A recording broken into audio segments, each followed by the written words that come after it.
శిక్షించకపోయినా పర్వాలేదు, పనిష్మెంట్కి బదులు ప్రమోషన్ ఇచ్చి మంత్రిని చేసి కూర్చోబెట్టుకున్నాడు ఆయన.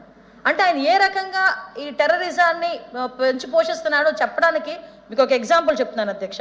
అదేవిధంగా పవన్ కళ్యాణ్ గారు అయితే మరి పరిస్థితి ఎంత దారుణంగా ఉందంటే అధ్యక్ష, గ్రూపుల మధ్య విద్వేషాలు రెచ్చగొడుతున్నారు అని ఒక ఉద్దేశంతో 7 కేసులు పెట్టారు అధ్యక్ష. అసలు ఆయన పర్టికులర్గా వైజాగ్ వస్తున్నారు. ఆ రోజు నేను కూడా వైజాగ్లో ఉన్నా, కొన్ని వైజాగ్ సంఘటనలకు నేనే ప్రత్యక్ష సాక్షిని. వైజాగ్ వస్తే అధ్యక్ష, వైజాగ్ ఎయిర్పోర్ట్ నుంచి ఆయన తీసుకొస్తుంటే కరెంట్ ఆఫ్ చేశారు అధ్యక్ష. కరెంట్ ఆఫ్ చేస్తే జన సైనికులందరూ వాళ్ళ ఉత్సాహం అలా ఉండేది, సెల్ ఫోన్ కెమెరా లైట్లలో పవన్ కళ్యాణ్ గారిని తీసుకెళ్లారు అధ్యక్ష.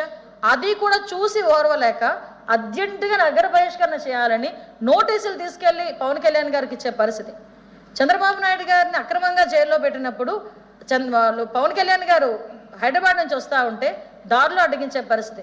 ఆయన ఆఖరికి నేల మీద పడుకొని నిరసన తెలియజేస్తేనే కానీ వాళ్ళు వచ్చి ఆ పర్మిషన్స్ కూడా ఇచ్చే పరిస్థితి కనిపించలేదు. ఆ రోజు కూడా వాళ్ళు పార్టీ ఆఫీస్కి తీసుకెళ్లే పరిస్థితి కనిపించింది. అండ్ అది కూడా కాకుండా అధ్యక్ష, ఒక పార్టీ నాయకుడు, ఆ పార్టీ నాయకుడి మీద, ఇప్పుడు మీ నాయకుడిని ఎవరైనా ఒక మాట అంటేనే మీకు అంత కోపం వచ్చినప్పుడు, ఒక పార్టీ నాయకుడి గురించి, పవన్ కళ్యాణ్ గారి గురించి నోటికి వచ్చినట్టు సోషల్ మీడియాలో మాట్లాడటం, సాక్షాత్తు ముఖ్యమంత్రి స్థాయి వ్యక్తే పెద్ద పెద్ద సభల్లో కూర్చొని అతని కుటుంబ వ్యవహారాల గురించి నోటికి వచ్చినట్టు బూతులతో మాట్లాడటం, ఇవన్నీ ఆలోచించుకుంటే అధ్యక్ష, రాజకీయ నేతల మీద ఎందుకంత దాడి? దీనికి కూడా ఎవరి సపోర్ట్ కావాలి? పోలీస్ సపోర్టే కావాలి. లాస్ట్ టైం క్రైమ్ ఎందుకు పెరిగిందంటే పోలీసులందరూ వచ్చి మా చుట్టూ తిరిగేసరిగా సరిపోయేది. సో అది అలా జరిగిన సంఘటనలు కూడా మీ దగ్గరికి చూపిస్తున్నాను అధ్యక్ష. అదేవిధంగా అధ్యక్ష, టీడీపీ నేతల మీద దాడులు అధ్యక్ష.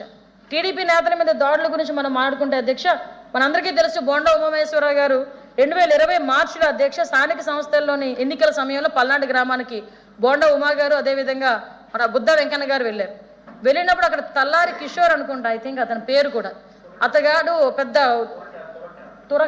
తురక కిషోర్ ఎవరు పెద్ద దొంగ తీసుకొచ్చి వాళ్ళ మీద దాడి చేశాడు. అది పేపర్లో పడింది, టీవీలో వచ్చింది, అన్నిట్లో వచ్చింది. నిజంగా ఎవడైనా భయపడితే ఏమనుకుంటాడు, ఈ రోజు నా మీద ఏ 307 కేసు పెట్టేస్తాడో, నేను ఏ యాంటిసిపేటరీ బెయిల్ తీసుకొచ్చుకోవాలో, నేను ఎక్కడ పరిగెట్టాలో అనుకుంటాడు ఎవడైనా కూడా. సాధారణంగా ప్రజాస్వామ్యాన్ని, రాజ్యాంగాన్ని నమ్మే వ్యక్తి. కానీ అతగాడిని ఏం చేశాడంటే తిన్నగా తీసుకెళ్లి మున్సిపల్ చైర్మన్ చేశాడు. నేను ఎందుకు చెప్తున్నానంటే అధ్యక్ష, తప్పులు చేసిన వాళ్ళని ఎలాగ ఆయన వెనకేసుకొచ్చారని చెప్పడానికి ఒక ఎగ్జాంపుల్ చెప్పాను అధ్యక్ష. పొద్దుటూరులో నారా లోకేష్ గారి మీద రాళ్ల దాడి చేశారు. అది యువగలం. ఇంతకుముందు చాలా మంది పాదయాత్రలు చేశారు. ఆ పాదయాత్రలో భాగంగా మొన్న లోకేష్ గారు కూడా యువగలం పాదయాత్ర చేశారు. ఆ యువగలం పాదయాత్ర చేసినప్పుడు కూడా కనీసం ఒక మైక్ ఇవ్వలేదు అధ్యక్ష. మైక్లో మాట్లాడితే ప్రాబ్లం ఏంటి?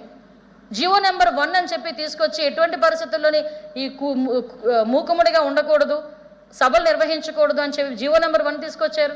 దాన్ని మళ్ళీ రాజ్యాంగబద్ధంగా హక్కుల్ని కాలరాయడం కాబట్టి దాన్ని రద్దు చేస్తున్నామని చెప్పారు.